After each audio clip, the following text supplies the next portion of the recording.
E nessa semana temos uma possível armadilha para o Bitcoin e para as criptomoedas. É disso que eu vou falar nesse vídeo. Primeiramente, se você que está assistindo esse vídeo ainda não é inscrito aqui no canal Criptográfico, se inscreva, ative o sininho para receber as notificações, deixa o like para dar aquela força, comente aí embaixo. E se você ainda não tem conta na corretora Prime XBT, que é uma das corretoras que eu venho utilizando para fazer operações, aí embaixo vai ter o link para você criar a conta. E se você já tem, aí vai ter um link também, vai ter um voucher que você, utilizando, você consegue desconto nas taxas dentro da corretora, beleza? Bem, pessoal, então vamos lá. Vamos aí falar da situação do Bitcoin. O que está acontecendo hoje? Bitcoin subindo aí 4,5% e passando acima dos 28.400 dólares, tá? Bitcoin aparentemente nada está segurando ele nos últimos dias. E graficamente ele está bonito, né, pessoal? Graficamente ele está aí numa tendência de alta de curto prazo. Bitcoin rompeu a resistência ali da região dos 25.200, que ele não estava conseguindo passar desde agosto de 2022, tá? Então, Bitcoin graficamente está lindo. Só, pessoal, que tem um problema. O problema é que essa semana nós vamos ter eventos macroeconômicos que podem ditar o rumo do Bitcoin. E graficamente, vamos olhar rapidamente o que tem no gráfico, né? Bitcoin rompeu para cima uma bandeira de alta ali no gráfico de 1 hora, tá?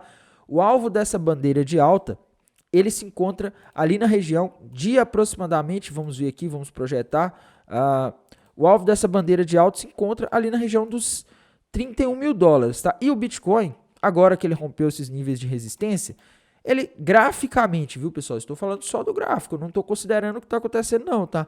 Mas graficamente, ele teria potencial aí para bater até na região ali dos 35 mil dólares, que é 61% da retração de Fibonacci, tá? Então, região dos 35 mil dólares, se ele conseguir manter esse movimento de alta, ele vai fácil, tá? Só que ali na região dos 31 mil dólares, que é o alvo dessa bandeira de alta, já tem uma resistência, beleza? Então, Bitcoin segue subindo contra os mercados americanos, que nos últimos dias aí tiveram movimentos mais laterais, mas prevalecendo a queda. Porém, pessoal, eu acho que assim, essa subida é uma subida muito arriscada, tá? Nos últimos dias eu não tenho feito operações de trade. Sempre que eu abro uma nova operação, eu aviso aqui no canal. Eu não tenho feito por dois motivos, pessoal. Primeiro, tá? A gente está tendo aí uma quebradeira de... Não quebradeira, mas a gente está tendo uma instabilidade no sistema financeiro mundial. E segundo, porque o mercado de criptomoedas entrou em euforia, tá? Entrou em ganância. O mercado está em ganância, pessoal. O mercado em ganância, na minha visão, ele não raciocina, tá? E essa ganância, esse movimento aqui dos últimos dias, na minha visão, ele foi causado pelo CZ, que foi lá no Twitter dele e falou que ia jogar 1 bilhão de dólares no mercado de criptomoedas. Deve ter jogado já, e também isso, né, ele que é uma das pessoas mais influentes do mercado de criptomoedas, ir lá no Twitter e falar isso, avisar uma coisa dessa, faz muitas pessoas irem atrás e comprar, né? Então, aparentemente ele tá tentando aí provocar um pump, tá tentando empurrar o mercado de criptomoedas para cima, na minha visão, até para tentar fortalecer essa narrativa de que o Bitcoin ele é antissistêmico, de que o Bitcoin ele vai aí ser uma alternativa ao sistema bancário, né? Só que assim, eu acho que isso é muito perigoso. Primeiro, galera, porque o mercado de criptomoedas ele não tem liquidez para ser uma alternativa ao sistema bancário, tá? A gente tem que lembrar que o ativo mais líquido do mundo são os Treasuries, os títulos do Tesouro Americano. É isso aí que tem liquidez, tá? Criptomoeda, beleza, você vai guardar ela, mas ninguém te garante nada, tá? Se você errar uma carteira, fizer alguma coisa errada ali, você perde tudo de uma vez. Os bancos lá nos Estados Unidos estão à beira da falência, só que o governo americano ele tá lá recomprando os títulos ao preço em que ele vendeu. Então, esses bancos tem alguém que salva eles, tá? Criptomoedas, se algum banco, alguém colocar ela na carteira lá e cair, ninguém te salva, tá? E não tô falando de corretora quebrar, não tô falando de você cometer algum erro, não. Tô falando de você colocar na carteira o Bitcoin lá e vamos supor que dá algum problema na rede ou algum problema no mercado, o Bitcoin cai, ninguém vai te ressarcir, tá? Ninguém. Então, meus amigos, é assim, não tem comparação, tá? No momento, na minha visão, não existe nada que supere o sistema bancário. Tanto é que eu não conheço pessoas que pegam o dinheiro delas todo e colocam em criptomoedas, ou pelo menos a maior parte do patrimônio, tá? Tô falando de pessoas que têm grandes quantias de dinheiro. A maior parte das pessoas deixam em grandes bancos, principalmente em bancos confiáveis. E essa crise de liquidez que está acontecendo nos Estados Unidos não é de um banco, das pessoas indo no banco e buscando o dinheiro delas e sacando e ficando com um monte de cédulas em casa. Não, tá? As pessoas sacando aí de um banco A, que é menos confiável, para um banco B que é mais confiável. É como se, por exemplo, as pessoas tivessem com medo, por exemplo, tá, de um banco mais novo, como o Nubank ou o Banco Inter, esses bancos digitais, quebrar e sacasse para o Banco do Brasil, Caixa Econômica, aquele banco maior, Itaú, que a pessoa sabe que o governo vai socorrer, que tem uma liquidez maior, tá? Então, seria uma coisa tipo isso, tá, gente? Tô dando só um exemplo. Aqui no Brasil, o sistema bancário ele é bem mais regulado, não acontece essa mesma coisa dos bancos, como acontece com os bancos regionais dos Estados Unidos. Mas a gente não tá vendo uma corrida de banco para Bitcoin. O que a gente tá vendo é uma corrida de banco para banco, tá? De bancos menos confiáveis para bancos mais seguros. E mesmo assim o Banco Central dos Estados Unidos está intervindo, tá havendo uma instabilidade, mas eu não consigo ver como que, de um ponto de vista lógico, isso aqui justifica as pessoas saírem para Bitcoin, tá? O que eu tô vendo são algumas pessoas tentando empurrar o mercado para cima, porque eles já viram que a situação tá frágil, e algumas outras pessoas indo atrás e comprando a qualquer momento ali, achando que agora chegou o momento do Bitcoin, e se arriscando de forma irresponsável, tá? Então, isso que eu tô vendo. E mercado em ganância, galera. O Warren Buffett, que é um dos maiores investidores aí, embora ele não goste de Bitcoin, ele tem uma frase que seja ganancioso quando todos são medrosos e seja medroso quando todos são gananciosos. Tá? O momento de ser ganancioso era o momento que a FTX estava quebrando, né? Quem tinha dinheiro para comprar aqui, mandou bem, tá? Agora, na hora que tá todo mundo ali comprando, todo mundo, CZ vai lá no Twitter e fala que vai jogar $1 bilhão. Você entra lá e compra uma quantidade grande, sem stop, sem ter um plano. Não tem problema você comprar, galera. O problema é você não ter plano de operação, tá? Você não tá contando com o cenário dele cair. E com o mercado em ganância, na minha visão, isso aqui é a receita para um desastre para as pessoas que estão comprando ali sem planos, tá? É um risco que não compensa, na minha visão, correr se você está entrando com muito dinheiro aí no mercado. Então, fica a dica, beleza? Eu sei que vai ter muita gente que vai discordar do que eu estou falando aqui no comentário, né? Mas, enfim, é uma situação meio embaraçosa, né? O mercado, como assim? Ganância, cara. À beira de um colapso no sistema financeiro que vai, galera, atrair as pessoas pro dólar. Tá? Vai atrair para os juros dos Estados Unidos, para títulos americanos, porque é o que tem liquidez. Ouro, beleza. Muita gente vai para ouro, né? Mas nem todo mundo pode ir para ouro. E o ouro ele não tem a mesma liquidez que o dólar, galera. Não tem, tá? Você não consegue fazer as mesmas transações com ouro que você faz com o dólar. Então, assim, fica complicado a gente... né? É algo assim que não faz muito sentido quando você analisa de um ponto de vista lógico, tá? Mas enfim, galera, o gráfico do Bitcoin tá aí bonitão, só que essa semana a gente vai ter eventos extremamente importantes, tá? Na terça-feira, que a semana de fato começa, amanhã na segunda-feira não temos nada de relevante em termos de calendário macroeconômico. Na quarta-feira é o grande dia, a famosa super quarta. Quarta-feira, dia 22 de março de 2023, nós vamos ter a divulgação aí da nova taxa de juros lá nos Estados Unidos, que provavelmente vai ter um aumento aí, um acréscimo de 0,25, o mercado está precificando 62% de probabilidade disso acontecer, tá? E com esse aumento, galera, a gente vai aí tá fazendo algo que o mercado já está esperando. Aí tem outro evento extremamente importante que vai ser às 3h30 da tarde, que vai ser a coletiva de imprensa do Fed. Tá? Nessa coletiva de imprensa, o Jerome Powell vai estar falando aí sobre a visão dele do mercado, dando as justificativas porque eles deram aí o 0,25 e também comentando ali sobre as perspectivas do Fed. E também tem a parte do perguntas e respostas, que é quando os jornalistas perguntam para ele, tá?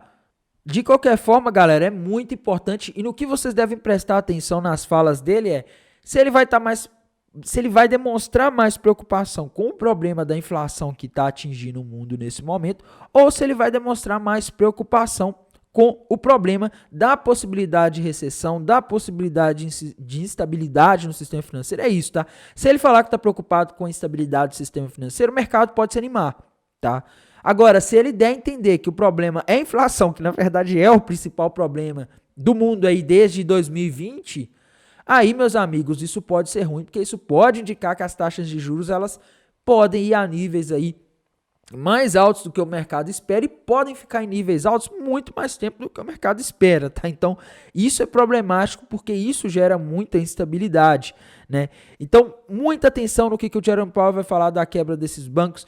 E outra coisa que na minha visão é extremamente importante que vai ser divulgada ali também às 3 horas da tarde, talvez é mais importante do que a fala do Jerome Powell, é o dot plot, tá? Que é o gráfico de pontos do Fed. Não sei se vocês já ouviram falar aí nesse documento aí que o Banco Central dos Estados Unidos ele divulga trimestralmente, tá?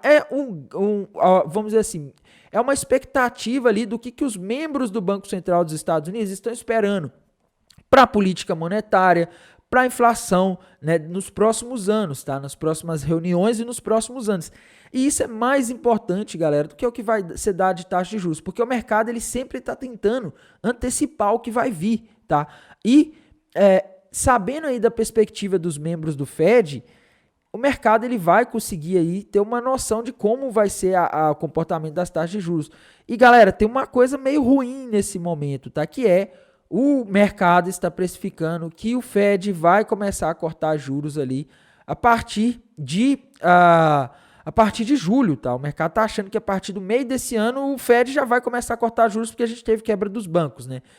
E aqui nessas projeções mostra quando o Fed vai começar a cortar juros, qual que é a perspectiva deles para a inflação abaixar. E as últimas vezes em que saiu esse dot plot, esse gráfico de pontos, as projeções sempre vinham aí acima do que o mercado estava esperando, tá? Então, essa reunião da quarta-feira é um dia extremamente decisivo, pessoal. Extremamente decisivo.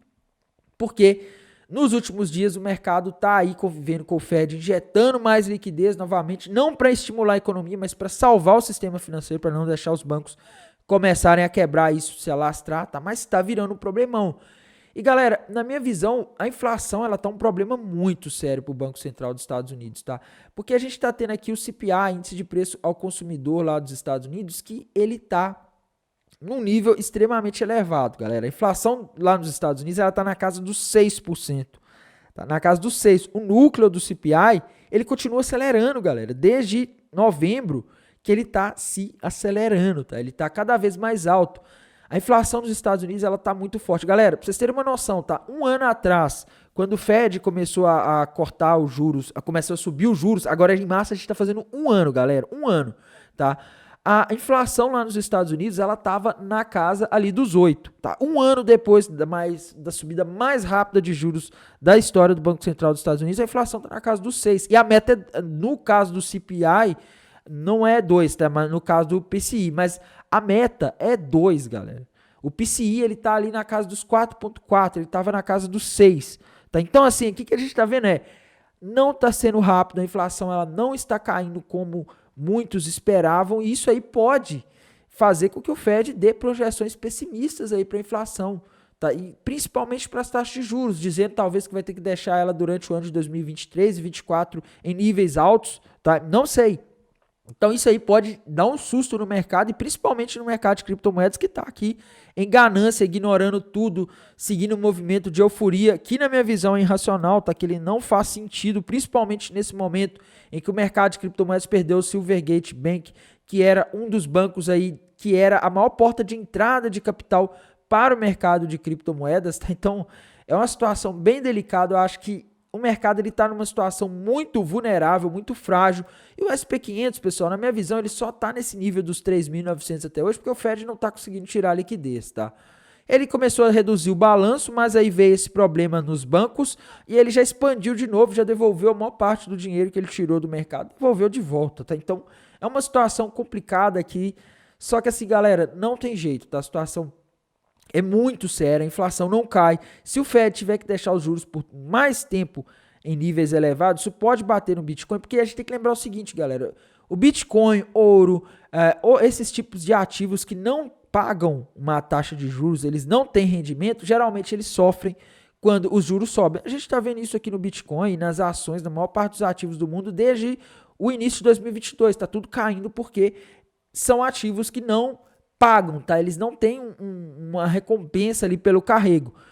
E se o Fed tiver que manter os juros altos por mais tempo, ou talvez até subir um nível mais elevado do que está se esperando nesse momento, o efeito pode ser devastador para ativos como o Bitcoin, tá? Que pode subir agora no curto prazo, mas a falta de liquidez, uma hora ela bate, tá? Isso que eu tô vendo. O CZ, eu acho que ele tá aí fazendo algo que, na minha visão, não faz muito sentido. Se você olhar, vou salvar o mercado de criptomoedas, vou jogar 1 bilhão no mercado, pegar um dinheiro de um fundo de recuperação, jogar 1 bilhão. Não, tá, eu acho que ele fez isso Para tentar fortalecer a narrativa de que o Bitcoin ele é antissistêmico, e 2, para tentar liquidar aquelas pessoas que estavam vendidas, né? Tinha muita gente vendida tentando apostar na queda, porque tá óbvio aí a situação do mercado não é boa e ele tem que tirar esse pessoal, tá? Ele tem que desestimular as pessoas a apostar na queda, porque se o mercado cai e tá todo mundo vendido lá na corretora dele, ele vai perder dinheiro, ele vai ter que pagar essas pessoas, né? Então, é uma situação assim que eu acho que tá sendo usada por ele, tá? Mas o CZ, galera, sinceramente, é uma pessoa que eu não tenho muita confiança não, tá? Porque eu já vi ele fazer essas coisas várias vezes, de chegar no mercado, falar alguma coisa no Twitter para jogar moeda para cima, para derrubar a corretora, como fez com a FTX, como fez com outras também, tá? Ele tentou fazer com a Gate, tentou fazer com a Crypto.com, ir lá no Twitter e falar, ó, eu não usaria uma corretora que faz isso, isso e isso, tá? Então ele já fez isso várias vezes. Então assim, galera, eu não sei, tá? Eu não confio nele e acho que quem tá indo aqui nesse movimento de ganância deveria pensar duas vezes e lembrar que no ano passado a gente teve coisas desse tipo, galera. Muita gente só olha o que tá acontecendo agora, né? Ah, o Bitcoin, meu Deus, ele subiu aqui. Vamos ver aqui. Ele subiu aqui 70% aí nesse ano já, né? Nossa, que coisa maravilhosa. No ano passado, o pessoal esquece que aconteceu algo similar, tá? A gente teve ali o início do conflito lá na Ucrânia, quando a Rússia invadiu.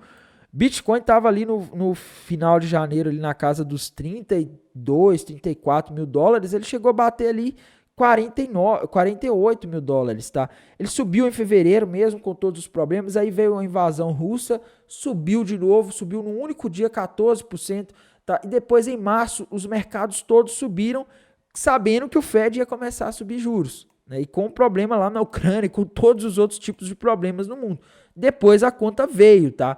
A liquidez uma hora fala mais alto, né? A falta de liquidez para subir, ela costuma falar mais alto, e o Bitcoin acabou acompanhando os mercados, tá? E não deu outra, galera. Foi uma situação assim tensa, muita gente perdeu dinheiro, muitas empresas quebraram nisso aqui, principalmente empresas de criptomoedas, como é o caso da própria FTX. Embora seja uma fraude, a situação da FTX começou a ficar pior a partir do momento que o faturamento dela caiu com o bear market. A Terra Luna é a mesma coisa, o sistema começa a ser testado ali à medida em que a liquidez abaixa, tá? E a gente está vendo isso também com bancos lá nos Estados Unidos. Não é só o mercado de criptomoedas, galera. É algo que está acontecendo com tudo, tá? O setor financeiro, ele normalmente sofre primeiro, né, nesses testes, mas a economia real também sofre uma hora, tá? Aquelas empresas que estão com muita dívida, na hora que a taxa de juros começa a subir muito rápido, a dívida delas começa a ficar difícil de fazer a rolagem, tá? Elas começam a ficar com uma dívida insustentável e isso bate em vários setores. Por enquanto é o setor bancário, o Fed está conseguindo fazer uma solução ali, pelo menos que no curto prazo parece estar funcionando, mas na hora que for algum outro setor que não é tão fácil de você ir lá e resolver o problema, a coisa pode ficar um pouco diferente, né? Então, galera, para essa semana é isso. Eu acho que a hora da verdade chegou, tá? O mercado de criptomoedas ele vai ter que encarar aí um choque de realidade se o gráfico de pontos vier mostrando aí uma projeção mais pessimista para a inflação e principalmente para as taxas de juros. E não tem jeito, tá? O Bitcoin, por enquanto, na minha visão, ele tá aí se mostrando um ativo manipulável. E aí uma pergunta que as pessoas fazem, Tainan, e você não vai abrir operação, vai perder esse movimento de alta? E a resposta é simples, galera. Vou perder porque não está entrando no meu setup, tá? A subida está muito rápida, a subida está acontecendo nos momentos assim muito confusos, assim como foi lá em março e fevereiro de 2022. E nesses momentos onde as coisas estão confusas e que a gente tem na semana que vem um movimento extremamente importante aí do maior banco central do mundo, que é a maior baleia do mundo, eu prefiro esperar e ver no que vai dar, tá? Ah, Tainan, você tá perdendo a alta. Galera, eu não sou holder, tá? Eu não tô fazendo hold.